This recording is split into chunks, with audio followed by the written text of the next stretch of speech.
How I used to draw dicks in mustard on Dad's sandwiches. How he ate them for years. How it became my secret revenge ritual. For a second, she just stared at me. Then she absolutely lost it. I'm talking full-body laughter.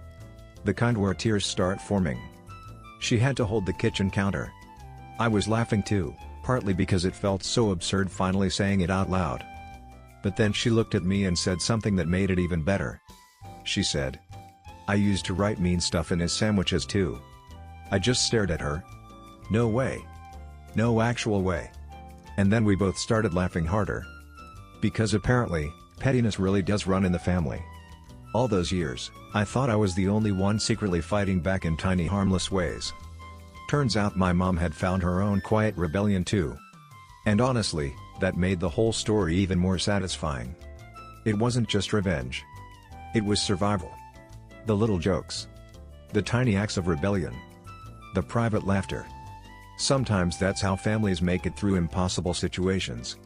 Not with dramatic confrontations. Not with grand speeches. But with tiny secret victories no one else ever sees. Even now, thinking about it makes me laugh. Some people heal through therapy.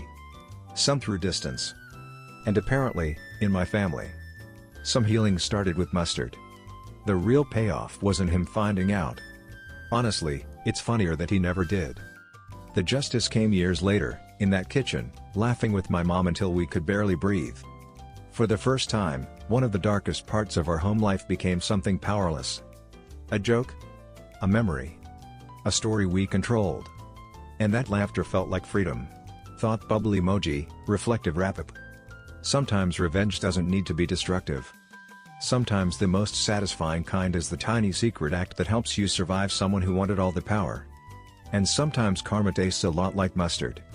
If this petty revenge story made you laugh, hit like, subscribe, and tell me in the comments. What's the funniest secret revenge you've ever heard of? And if you love emotionally satisfying Reddit, I could still hear him from earlier that evening, yelling over something stupid. I don't even remember what it was. Probably a missing towel. Or the wrong brand of soda. That's the thing about people like that. The reason never matters. They just need an excuse. I stared at the sandwich. Then, without even thinking, I squeezed the mustard bottle. A line. A curve. Another line. And there it was. A perfectly drawn little dick right across the bologna. I froze for a second. Then I started laughing. Not loud. The kind of laugh you choke back into your sleeve because it feels dangerous. It was ridiculous. Immature. Completely stupid. And somehow, it was the first time in years I felt power. Tiny, meaningless power. But power. I closed the sandwich. Packed the lunch. Added the crackers. The snack cakes. The soda.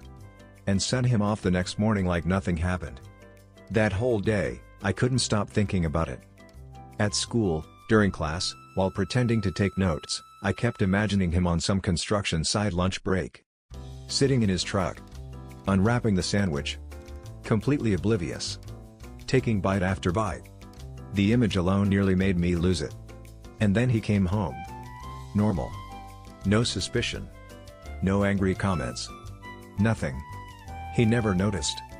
That was the moment it became tradition. Every single time I made his lunch after that, the sandwich got a little surprise.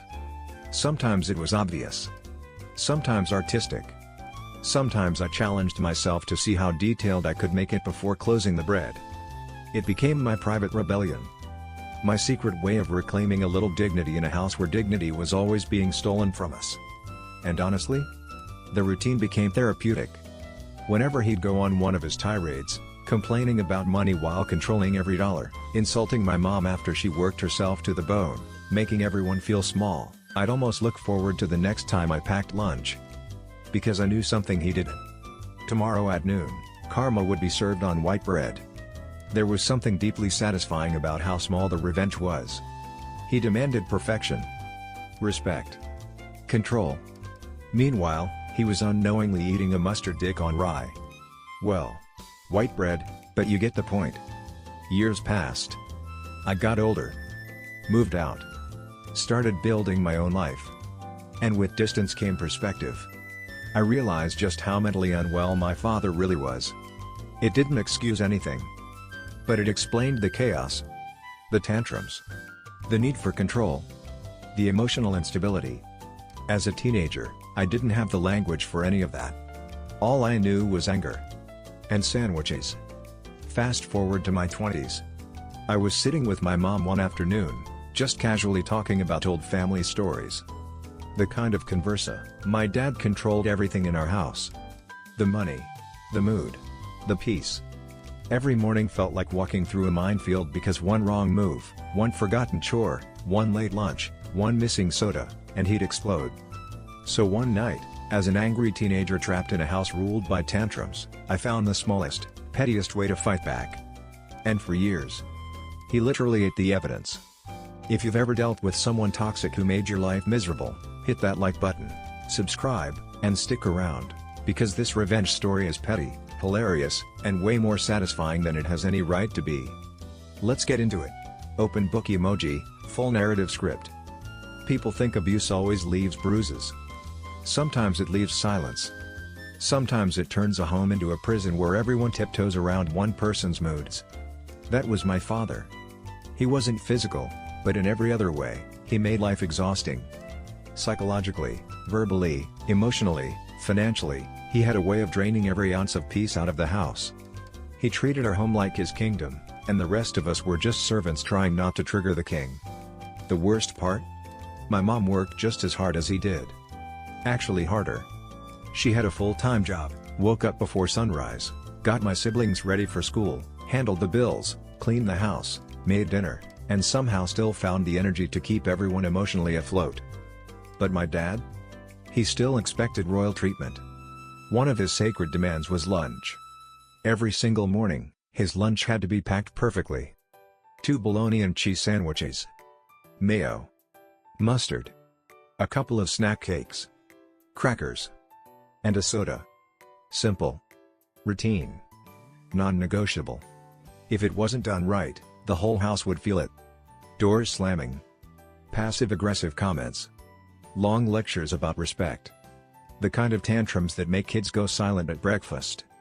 As a teenager, I hated watching it. I'd stand in the kitchen half awake, backpack hanging off one shoulder, watching my exhausted mom spread mayo on white bread while glancing at the clock. Her eyes always looked tired. Not sleepy tired. Soul tired.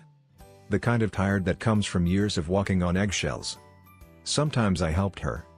Not because I cared about my dad's lunch. Honestly, I couldn't stand the guy. I helped because I loved my mom. If I could save her even 10 minutes in the morning, it felt worth it. At first, I made the sandwiches exactly how he liked them. Bread. Mayo. Mustard.